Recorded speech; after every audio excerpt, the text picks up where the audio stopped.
The topic that our group will be focusing on is the discussion regarding the policy that Indigenous people should have the right to govern and punish their own. We'll be taking the con approach. To begin, it is important to discuss the history and introduction of this policy in Canadian context, to provide valuable insights into the complex relationship between Indigenous communities and the Canadian government. The history of Indigenous people in Canada is marked by colonization, forced assimilation, and systemic oppression. Over time, the Canadian government's approach to Indigenous communities has evolved, but it has not always been in their favor. From a Foucauldian perspective, this policy development can be seen as a reflection of shifting power dynamics and the knowledge regimes that have influenced Canada. In the early history of Indigenous communities in Canada, the Canadian government exerted strong external control, reflecting the disciplinary power described by Foucault. Indigenous people were subjected to the authority of the state through policies like the Indian Act and residential schools, aimed at assimilation and control. The Indian Act, enacted in 1876, serves as a critical historical context for understanding the policy debate surrounding the right of Indigenous people to govern and punish their own communities. Foucault's concept of disciplinary power is evident in the Indian Act's provisions, as it was a tool through which the Canadian state exercised control over Indigenous populations. The Act imposed external norms and standards on Indigenous communities, positioning the federal government as the ultimate disciplinary authority, which established a power dynamic that questioned the ability of Indigenous communities to govern themselves. Additionally, the Indian Act institutionalized power imbalances and hierarchies between the Canadian state and Indigenous communities.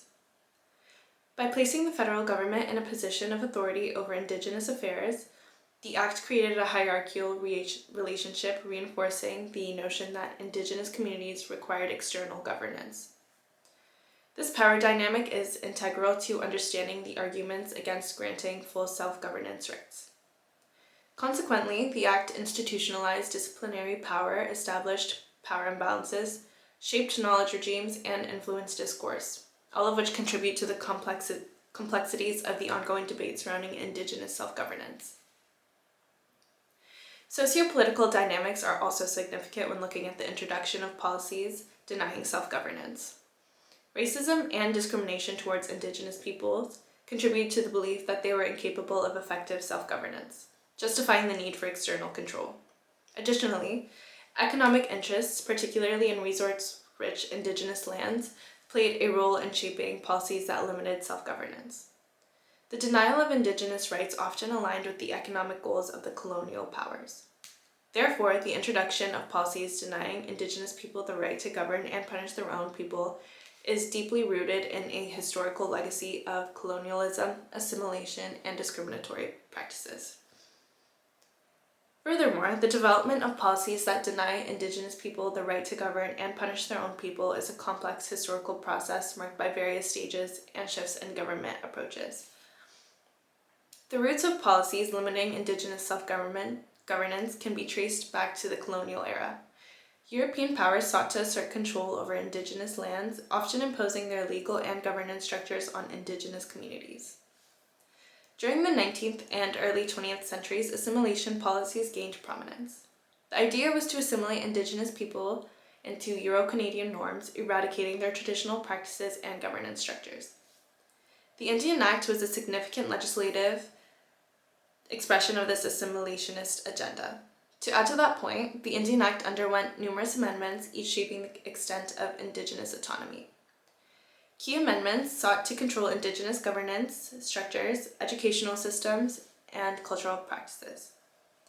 The development of policies restricting self-governance was rooted in a paternalistic ideologies that assumed the inferiority of Indigenous governance structures. Racism and ethnocentrism played a role in shaping policies that denied Indigenous people the right to determine their own political and legal systems. Economic interests also influenced policy development. The denial of self-governance often aligned with the desire to control Indigenous lands, particularly those rich in natural resources. Policies were crafted to serve the economic goals of colonial powers. Finally, legal reforms in the latter half of the 20th century and into the 21st century have aimed to address historical injustices and restore autonomy to Indigenous communities. Landmark cases, constitutional amendments, and the recognition of Indigenous rights mark a shift in the legal landscape. Understanding the historical development is essential for addressing the ongoing challenges faced by Indigenous communities and working towards a more equitable and just relationship between Indigenous people and the broader Canadian society. When discussing the current form of this policy in Canada, it is important to note Section 35 of the Constitution Act, which recognizes and affirms the existing treaty rights of the Indigenous peoples of Canada.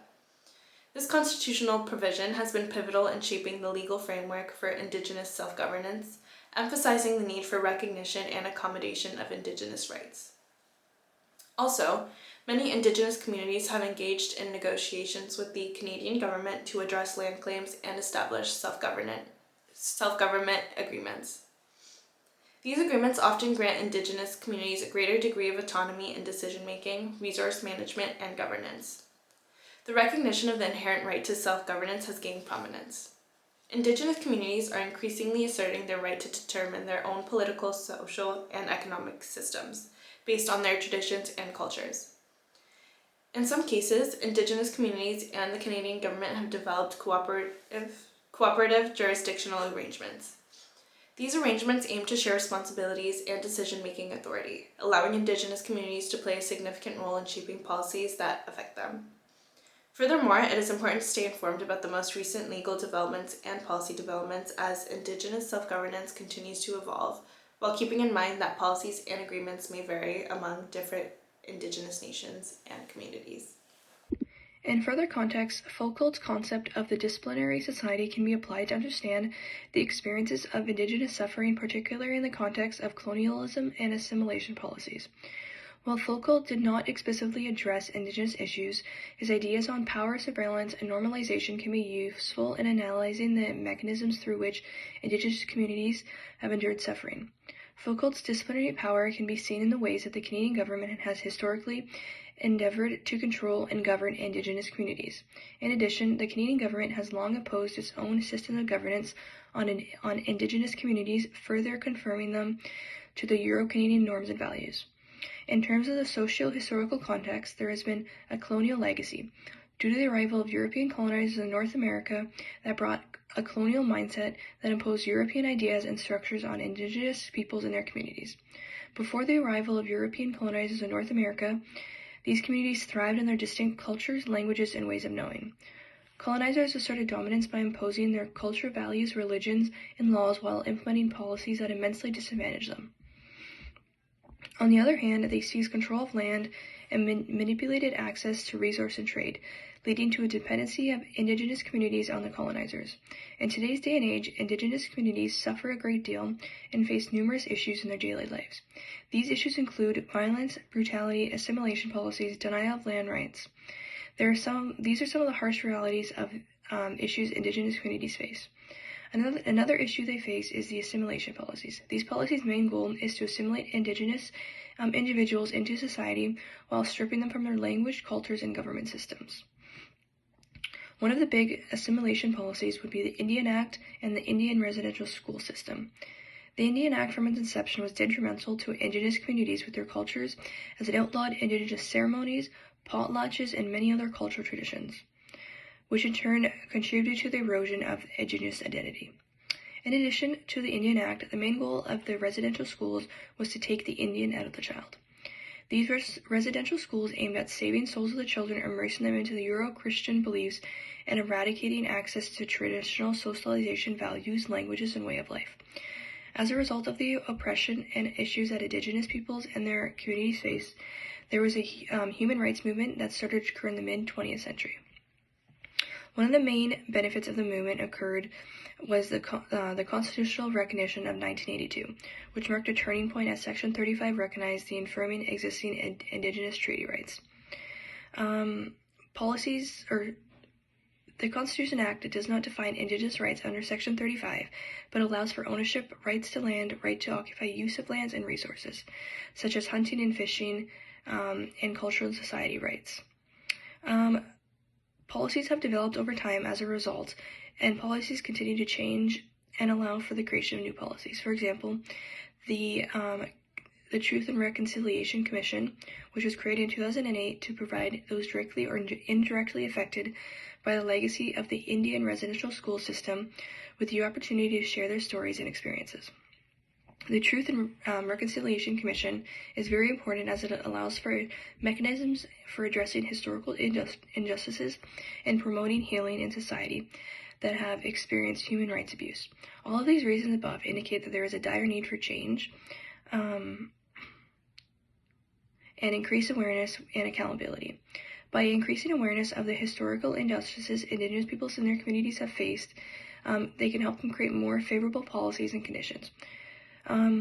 Further, some instances that indicate Indigenous self-government has some negatives associated with it. One notable case is the Oka crisis, or the Mohawk resistance at Kanastake that occurred in the late 1990s. The crisis involved a land dispute between the Mohawk people and the town of Oka in Quebec. The conflict arose when the town had planned to expand a golf course into the land claimed by the Mohawks. In response to the plans, the Mohawk people set up a blockade to prevent any further construction, which led to the involvement of the Royal Canadian Mounted Police and the Army. As tensions flared, there ended up being a 78-day standoff between the town and the Mohawks, where there was 2 fatalities. This, like a few other cases, indicates the challenges in negotiating land rights and self-governance. To conclude the introduction, the application of Foucault's disciplinary society concept illuminates the historical suffering of Indigenous communities under colonialism and assimilation policies, perpetrated by the imposition of Euro-Canadian norms and government structures. Despite strides in human rights, the Truth and Reconciliation Commission challenges persist, as seen in the cases like the Oka crisis. Understanding the ongoing complexities of negotiating land rights and achieving effective Indigenous self-governance will help. For our topic on Aboriginal self-governance and punishment, we take a Durkheim approach, and begin with his theory on mechanical and organic solidarity. To break these down, mechanical solidarity is the social integration of members of society who have common values and beliefs that function all together as one. Organic solidarity, on the other hand, is a social integration that arises out of the need for individuals that rely on one another for services. This essentially means that in our society, in order to function properly, we all rely on one another for some type of service. According to Durkheim's theory, applying these concepts to the governance of Aboriginal communities in Canada may disrupt the social order we have built on social interdependence. Our current governmental system relies on the mutual cooperation and collaboration of its citizens, creating a network of shared services and responsibilities.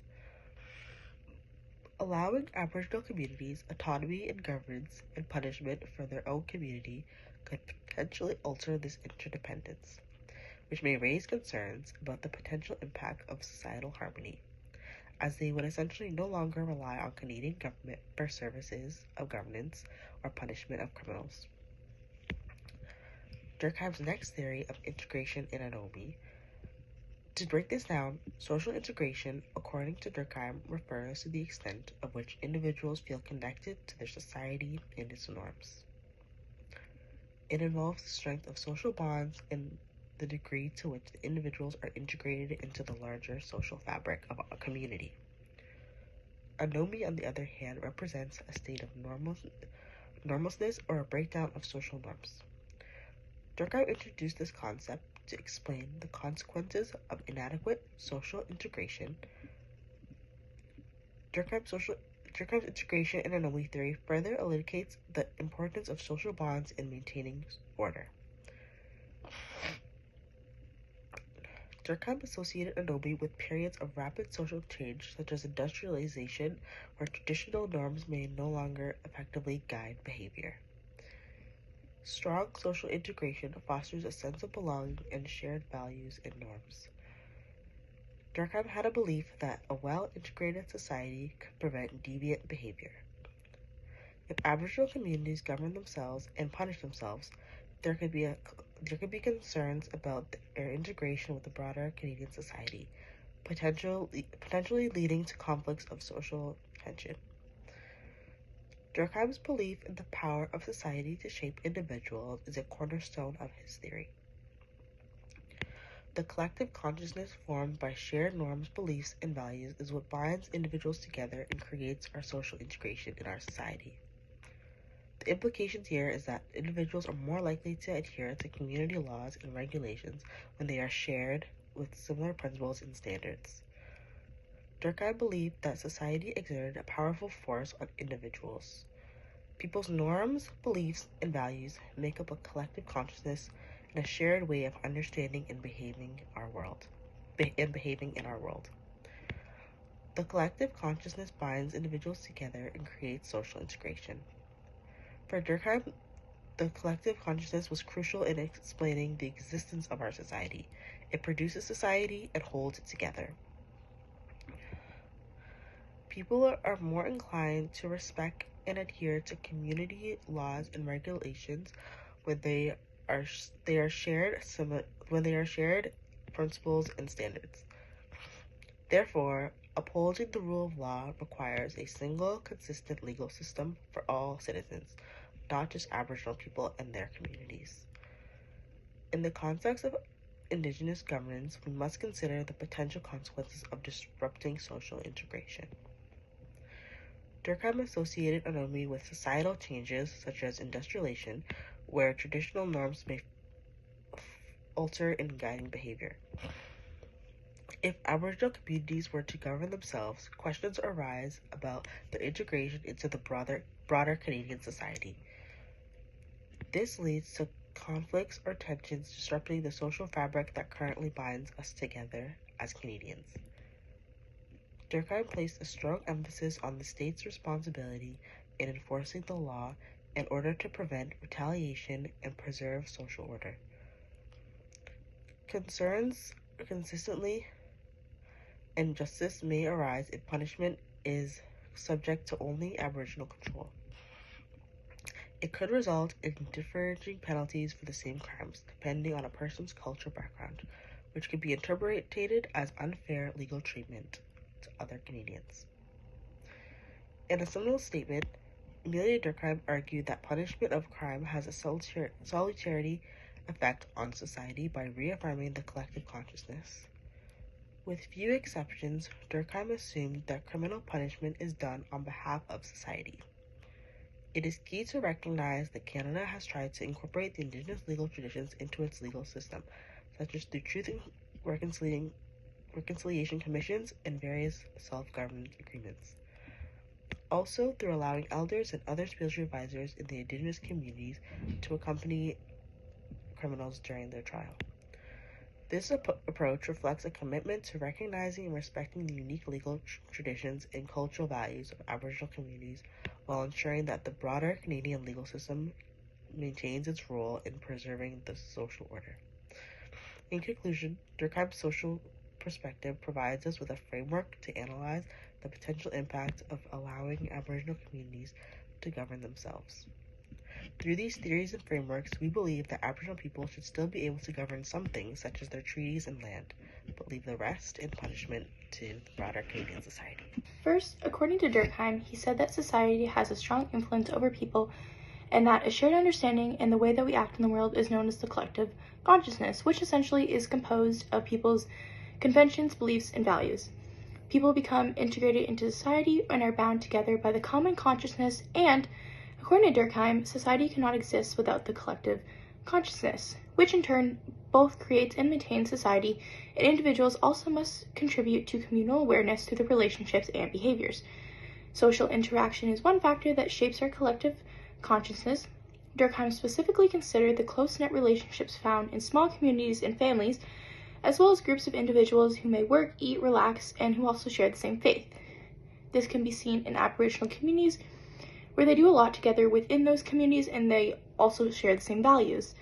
Building off of that, what fundamentally forges such deep bonds between Aboriginal communities is the intricate network of cultural practices, traditions, and shared beliefs that they have woven together over time. They have a great deal of reverence for the land, which is essential to their relationship. So, according to functionalism, there are 4 primary goals of the government: These four goals are: they plan and direct society, they supply social needs, uphold law and order in society, and they also manage foreign relations. Functionalism holds that every element of society has a function, and therefore, looking at one of those main functions of upholding law and order, you could definitely run into issues with how the government and other aspects of society are run. For functionalists, politics and the government are tools for controlling disagreements, and they also enforce societal standards. Active social change, like the Wall Street sit-in, can be seen by functionalists as bad since it causes change and consequently unwanted things that may need to be compensated for. The goal of functionalists in society is harmony and order, so societal difficulties brought about by dysfunction result in societal change. Functionalists, for example, would view monetary political contributions as a means of preserving public participation in the democratic process. Next, when it comes to division of labor, the division of labor hypothesis was developed by Durkheim and is essential to comprehending how different groups interact with the government. He maintained that conventional mechanical solidarity based on likeliness and similarity shifts to organic solidarity based on interdependence and specialization as societies as we become more modern and industrialized. People become more specialized in their roles in today's complex societies, and this specialization increases interdependence. Because of this interconnectedness, social order must be maintained and regulated by governmental institutions.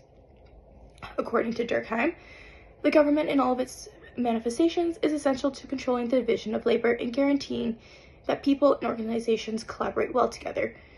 It establishes the standards and guidelines that direct how various social organizations operate. Durkheim also discusses how the division of labor and the assignment of specific jobs to specific individuals does benefit society by increasing the capacity for replication of a process and the skill set of its workers. Additionally, it fosters a sense of unity among those who share those jobs. However, according to Durkheim, the division of labor serves purposes beyond just advancing economic interest. It also helps society maintain moral and social order.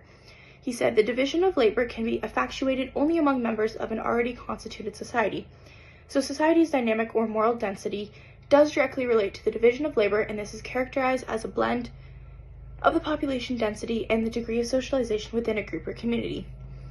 According to Durkheim, a society's rules serve as the clearest and most stable representation of societal cohesion and the structure of social interaction.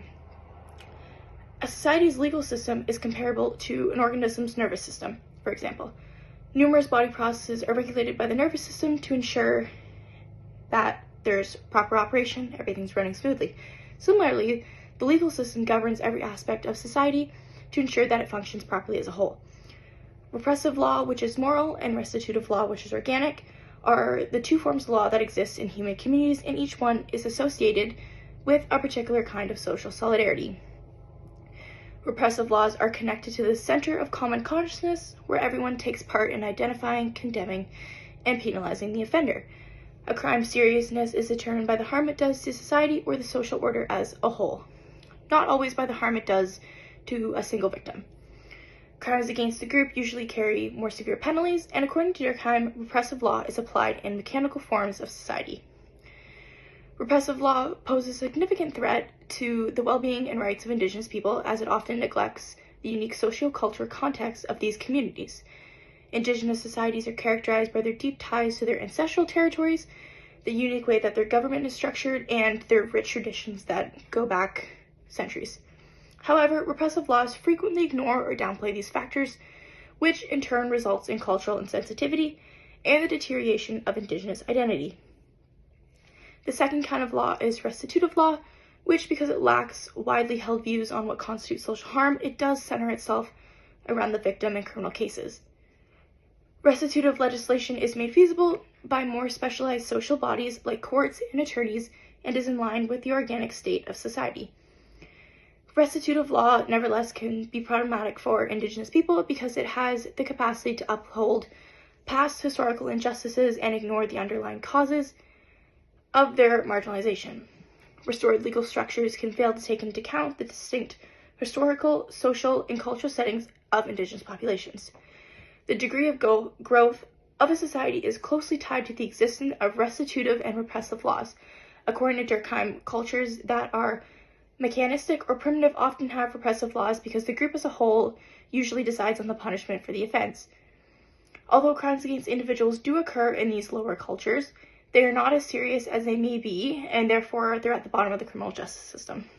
Finally, according to Durkheim, crimes against society are more serious in mechanical cultures because there is that strong and broad evolution of collective consciousness and there is no division of work. On the other hand, though, the opposite is true when there is a division of labor and little to no collective consciousness. As cultures become more civilized and independent, the division of work and restitution laws therefore become more common. In conclusion, there are significant concerns of justice, cultural autonomy, and governance raised by the discussion of whether or not Aboriginal people should be able to rule and punish themselves. The discussion around Indigenous self-governance in Canada has a long history shaped by discriminatory practices, assimilation initiatives, and colonization. The historical imposition of disciplinary power through laws such as the Indian Act, which subjected Indigenous communities to external control and perpetrated power disparities, is revealed by the Foucauldian approach. Policies that prevented Indigenous people from exercising self-governance were shaped by socio-political forces with roots in racism and economic interest. Such practices were the result of convoluted historical process driven by assimilationist goals, colonial ideologies, and economic considerations. Discriminatory policies were further incentivized by paternalistic presumptions regarding the inferiority of Indigenous government structures. Nonetheless, legal changes in the second half of the 20th century and beyond have aimed to right historical wrongs and give Indigenous communities their freedom back. A key legal foundation for self-governance in contemporary Canada is provided in Section 35 of the Constitution Act 1982, which affirms Indigenous treaty rights. Indigenous groups negotiate agreements for self-governance with the government in order to obtain greater independence.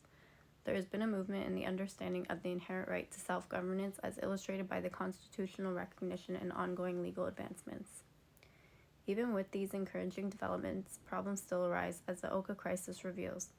The continuous fight for Indigenous freedom is highlighted by the difficulties in negotiating land rights and creating effective self-governance. The Truth and Reconciliation Commission is proof of the government's commitment to correcting historical injustices. Nonetheless, real change requires more awareness, accountability, and persistent efforts. The distinction made by Durkheim between mechanical and organic solidarity clarifies how Indigenous self-governance might affect the current social structure. Our existing state of peace depends on a common communal consciousness, and any move towards Indigenous communities' authority might jeopardize the interconnectedness that supports our civilization.